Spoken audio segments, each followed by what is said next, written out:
Welcome to Living Once Twice, a lifestyle design and personal adventure podcast.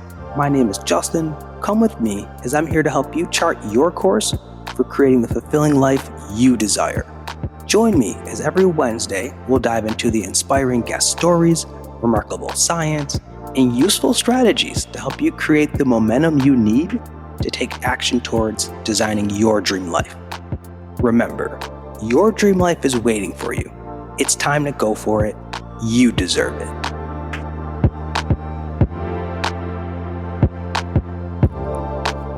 Welcome back to the Living Once Twice podcast. How's it going, y'all? Hard to believe, but here we are in season 7, and I am beyond grateful for your support and your presence for tuning in, and excited to just be back behind the microphone, back creating, back cultivating, and hopefully it's all content and conversations to help you rewrite your own narrative, reinvent yourself, and reimagine your life.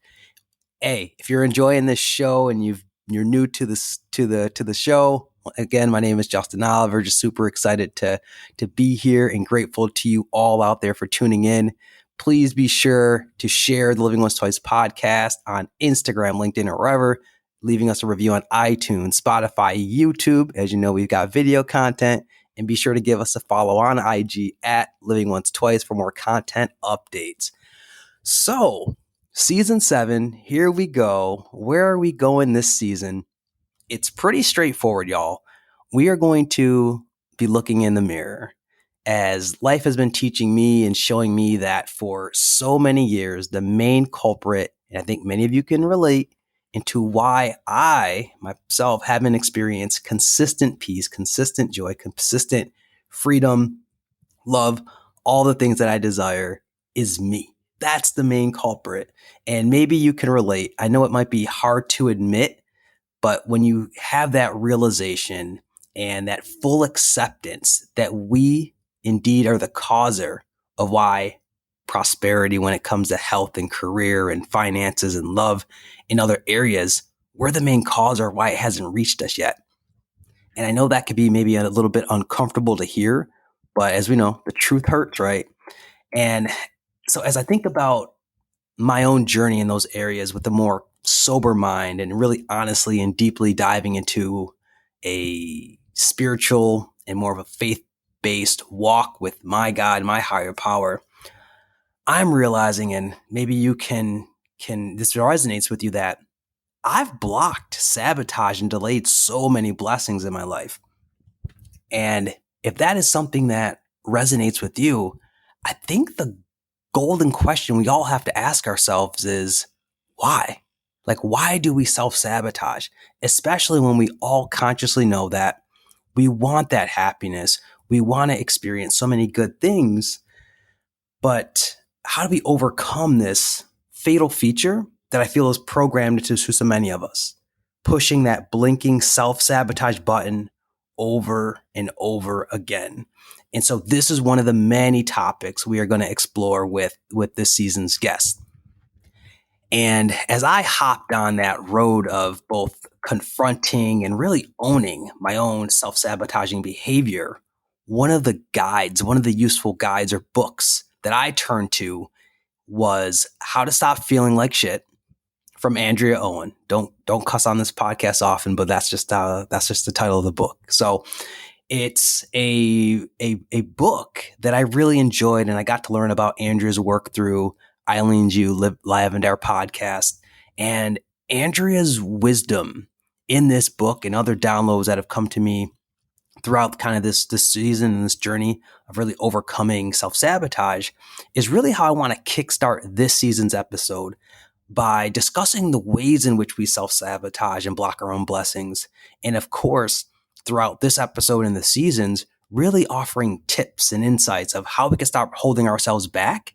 And as Andrea notes in the book, how do we get over ourselves and really wake up to owning our own brilliance in the areas of life that we find meaning and that we truly deserve success. So let's go back to just the question of, well, why? Like, why can't we at the core get over how we self-sabotage? And I think in order for us to to make progress in this area, we really have to look at the root. We really got to stop attacking just the leaves and get into the root work here. And as you remember, last season's guest, Naeem, talked a lot about that root work. And so when it comes to this conversation about self-sabotage, I'm defining self-sabotaging behavior as that conscious and subconscious action or inaction that really undermines our progress, our success, our well-being, and prevents us from alignment with our personal goals and values. Self-sabotaging behavior is beyond just destroying ourselves physically. I mean, it takes a toll on us mentally and emotionally because of the things we might say or think about ourselves and our capabilities. And we self-sabotage ourselves in some pretty clever ways, such as procrastination, putting off that which we desire. Oh, I'll start working on my health at the beginning of the year, or I'm going to eat healthier on Monday, but I'm going to binge all weekend, or I'll start making moves on my side hustle, creating that website, starting that podcast, enrolling in that course once things in life settle down or once I have time for it. So this procrastination or putting things off to this unknown future is a very common way in which we dim our own lights, dim our own greatness. Another way we self-sabotage is perfectionism, or holding ourselves to such a high and unrealistic standard that we truly hamper our own success. It's kind of one of those things where, okay, I've started the project, I've started writing the article, I've started recording the content, but before I can post, before I can launch, before I can hit send, I've got to review it 5 times. I've got to get feedback from 10 different people. I got to do more research. And we just waste away precious time instead of being satisfied. Or we think, you know what? I've got to dot every I, I've got to cross every T, because if I may make a mistake, I'll be found out about. Everyone's going to know I'm a fraud, or I'm not this strong, intelligent, capable human being that everyone might think I am. And we even do a degree of this in our relationships, both personal and professional, self-sabotaging ourselves by avoiding that difficult conversation, not asking for help, but then holding a grudge, not setting and enforcing boundaries and limits, creating unnecessary issues, or directing our energy at other things instead of our relationship. Even going as far as the partners that we choose, choosing partners who are incompatible with us, or refusing to fully commit to the relationships that we find ourselves in. All of these are, again, different ways that we go about sabotaging ourselves from getting that truly which we desire. And the final thought that I want to just kind of share a little bit about the ways in which we self-sabotage our own greatness is through self-medication. Think about it. Whether it's we utilize unhealthy coping mechanisms to help us self-soothe because it feels uncomfortable to sit in the discomfort. So what do? We rely upon drugs, alcohol, sex, TV, social media to provide us with this temporary comfort that we're unable to find on our own. So why do we do this? And how can we overcome these behaviors that hold us back?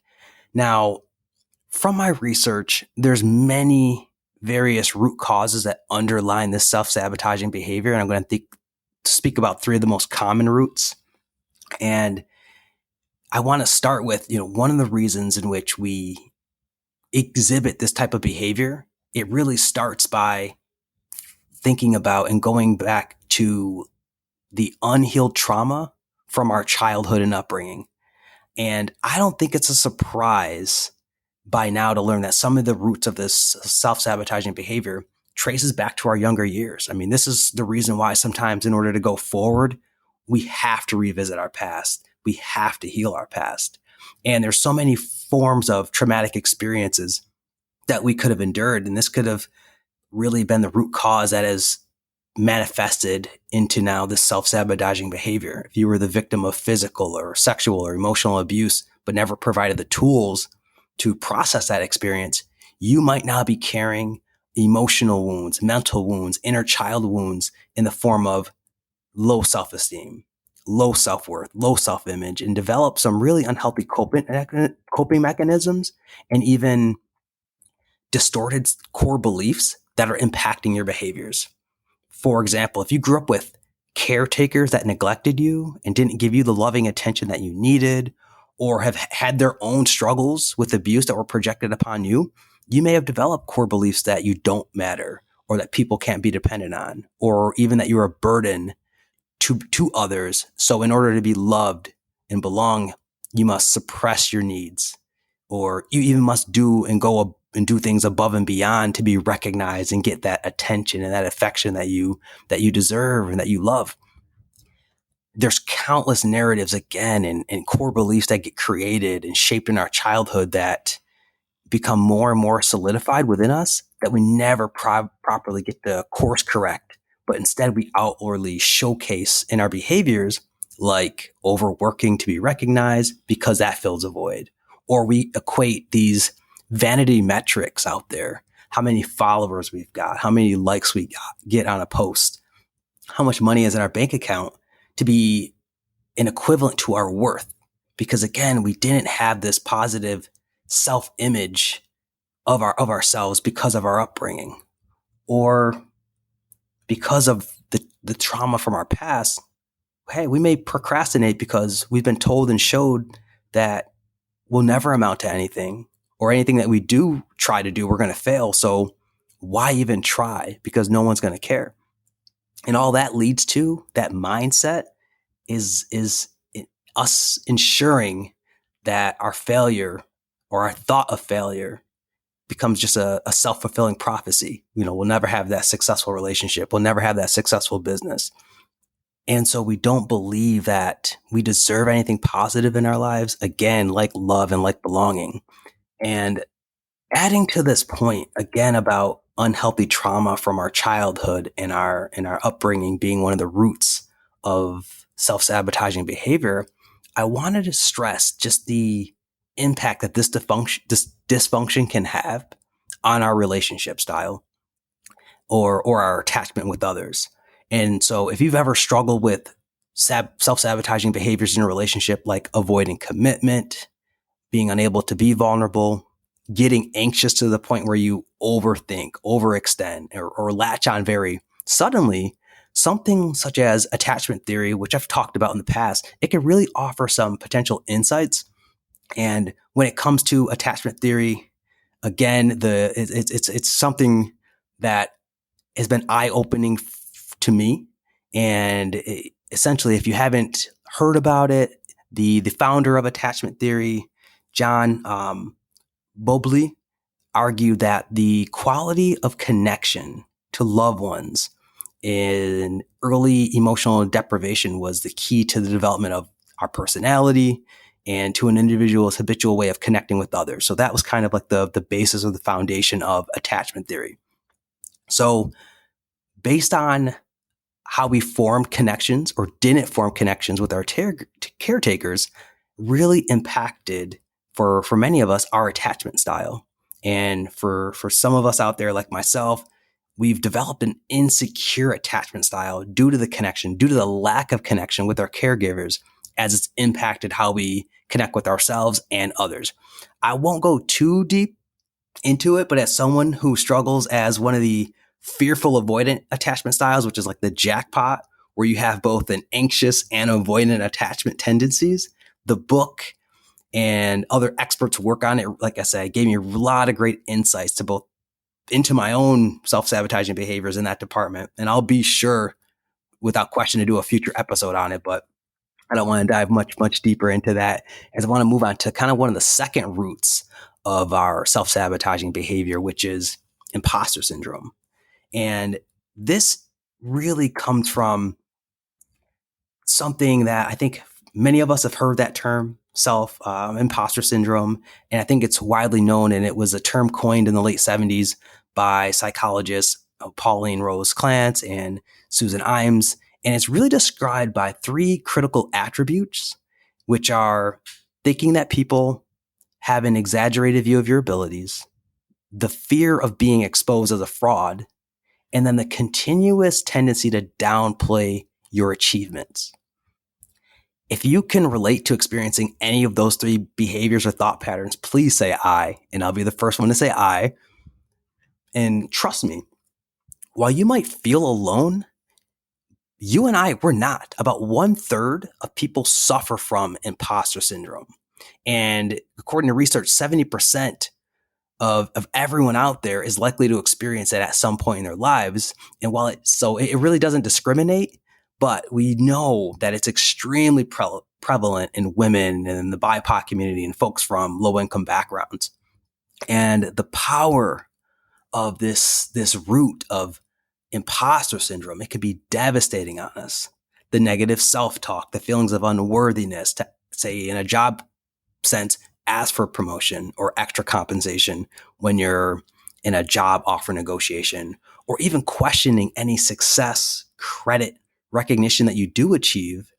And instead of being able to accept that compliment, we deflect, or any kudos that we do earn, we minimize by saying, well, no, my contribution was minor, or, oh, it really wasn't anything. Or we even deflect our contribution to someone else. And some might say that that's modesty, but for some of us, it's because we feel like we're a big fake, or that we're truly not credible, or that the compliment is disingenuous. And this stronghold that imposter syndrome has on us, it leads to some very toxic behaviors. Think about the amount of times you've overcompensated at work by staying late, taking on extra work to prove yourself, or you've even over obsessed about a mistake in a presentation, a misspelling in an email, or a compliment that someone said to you in a meeting that truly had no meaning, or the times that you've sacrificed your health, your time, your sanity, your sleep, your peace of mind, all because imposter syndrome has you holding this distorted belief about yourself, your skills, your experiences, your credibilities, your abilities. I'm going to talk in the next episode more about how imposter syndrome was a factor in my own burnout, but the root of these thoughts and these beliefs of us being a fraud or a fake, it really leads me to the next and final kind of root of our self-sabotaging behavior, which is fear. And fear is really that discomfort of the unknown, or that which we can't control. And in a relationship sense, this could be that fear of commitment, fear of getting hurt. And then if we've already experienced a negative situation, it's that fear of it happening again that may lead us down these self-sabotaging behaviors. If you didn't get that job or promotion the first time, well, maybe you have this fear that, you know what, I'm not going to bring it up. Or I feel like I'm not going to apply for that job because I'm not qualified, because I fear the outcome. Or maybe it's just you just have fear of trying something new, committing to a relationship. You'll never know what blessings you'll receive without taking that leap of faith. But instead, because of fear, you'd rather do some of these behaviors we've talked about, the procrastination on what you could be spending your time working towards or working on, not putting your heart fully out there or trying hard, because essentially this fear that we have is really, in this odd way, weird way, protecting our egos from actually owning up to the fact that we want these things, but we don't want to risk the exposure to potential rejection, pain, vulnerability, even loss. Because what if we do get that job? What if that person is interested in us? What if we do start that business? Then that fear kicks in of, well, can we keep it? Now, I know I can go on and on, but these three core root issues are just really some of the more common roots of our self-sabotaging behavior. Again, whether it be fear, whether it be imposter syndrome, whether it be the connection to our childhood trauma and upbringing. And there's many more, but with those three common ones being said, I want to now move to how do we find our way out? Or as Andrea's book talks about, how do we stop holding ourselves back from happiness? And there's so much that I want to leave you with in terms of strategy.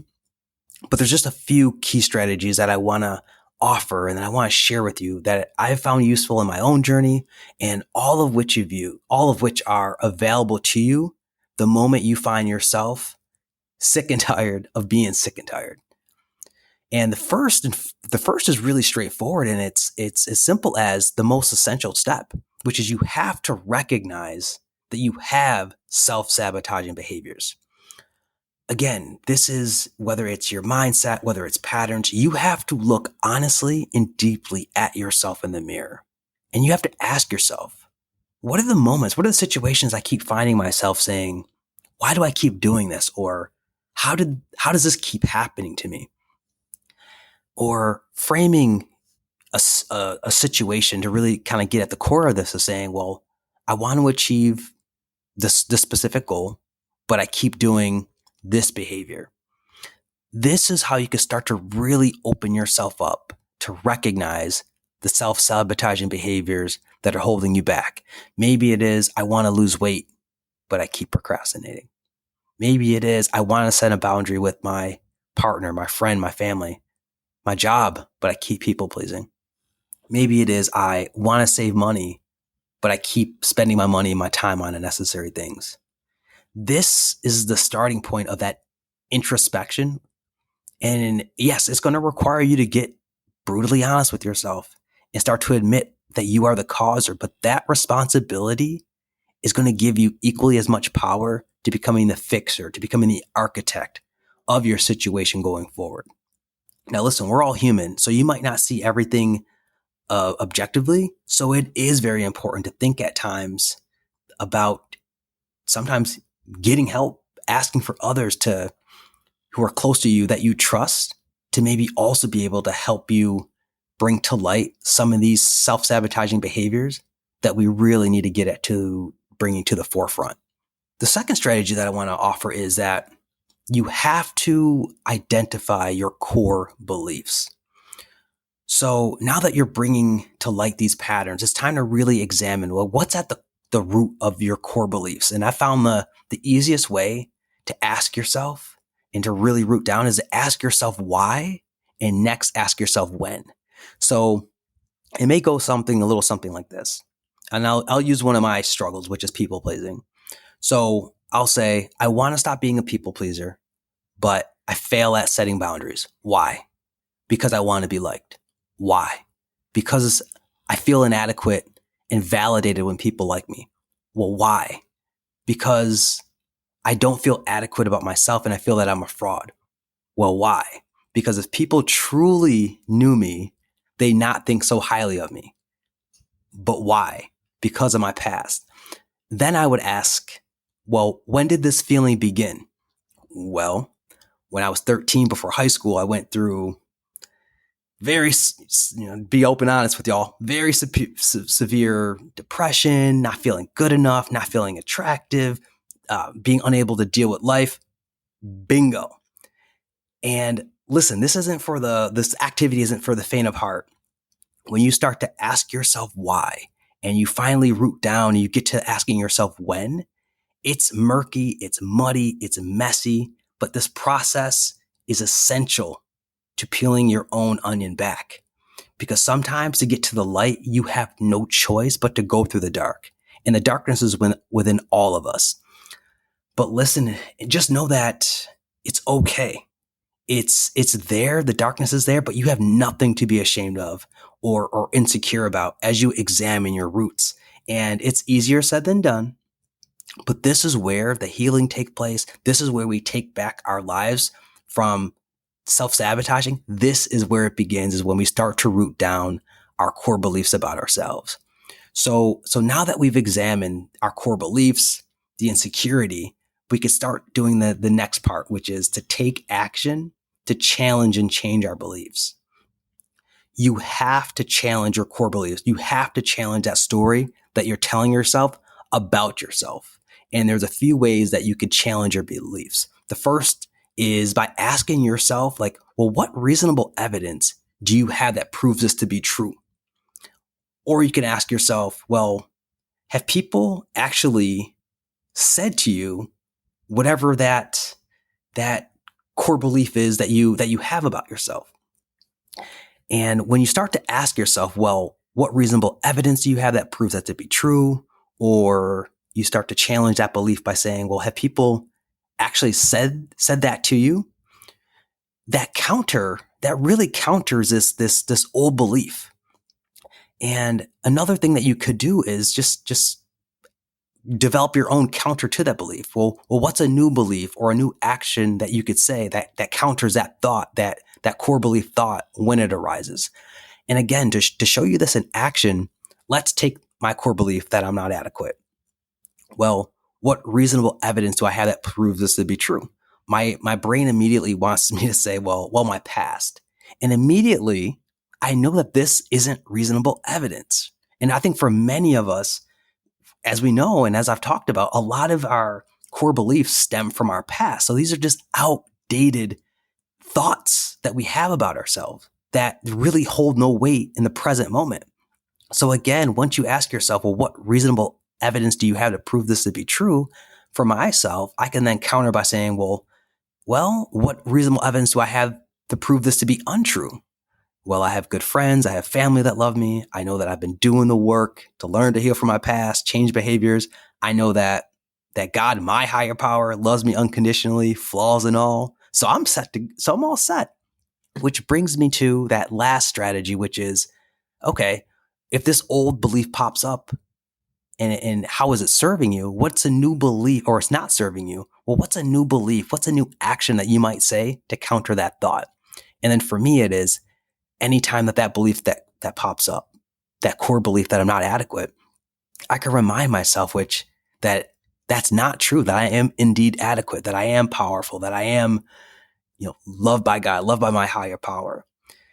And so I want to emphasize here, as you start to take action and challenge and change your beliefs, so much of this is related to the inner work that we must do to rebuild our self-love and our sense of self and our sense of self-worth. Because with self-sabotage, it's often, y'all, a misalignment of ourselves, how we think, how we feel, how we perceive ourselves, which keeps us stuck in this small, distorted story or thought pattern or pattern of behavior.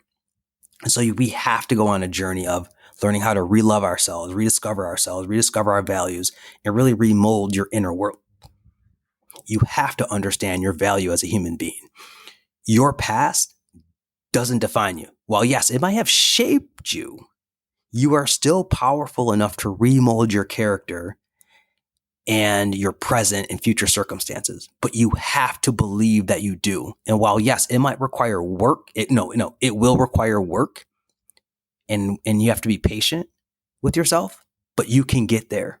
So continue as you're going through this process to continue to care for yourself physically and your emotional well-being, because that is going to be important to help you really carry that momentum as you understand and start to break down these patterns.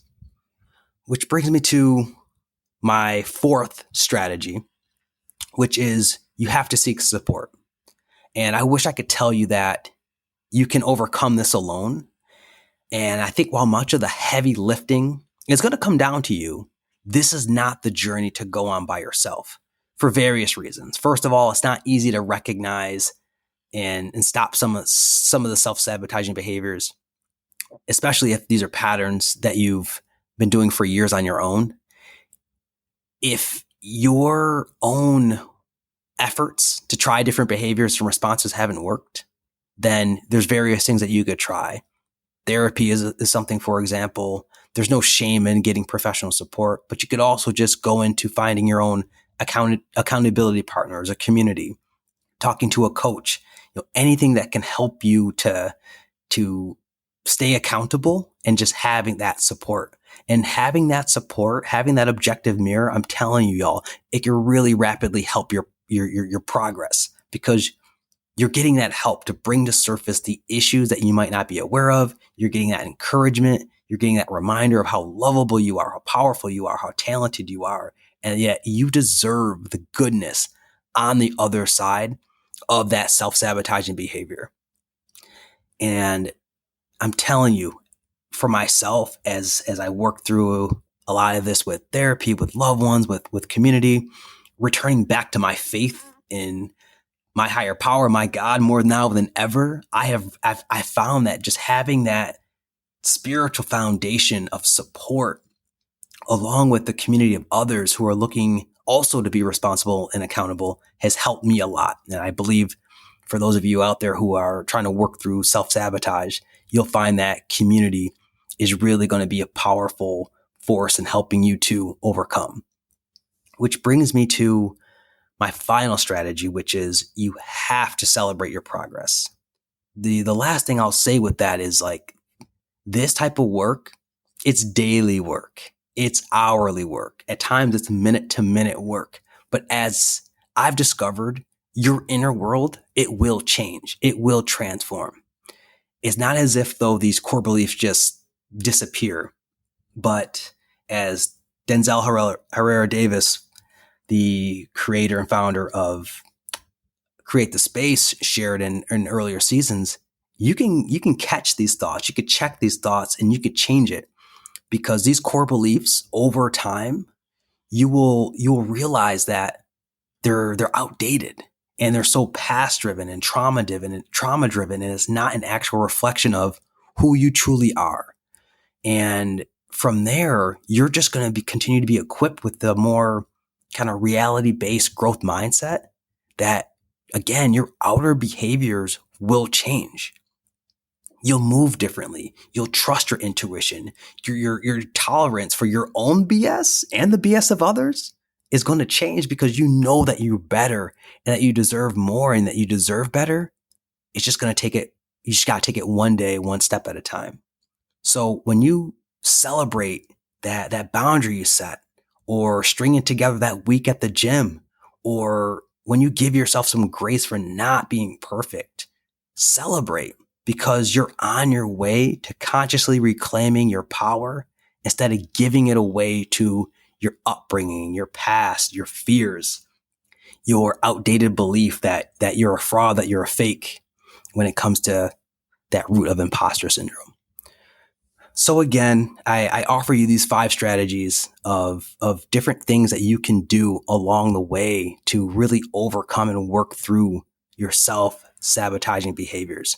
Starting with recognizing that your self-sabotaging behaviors exist and doing that self-reflection, rooting down your core beliefs by asking yourself why. And as you get down to the root of that, asking yourself when, to identify when those beliefs originated, where they originated.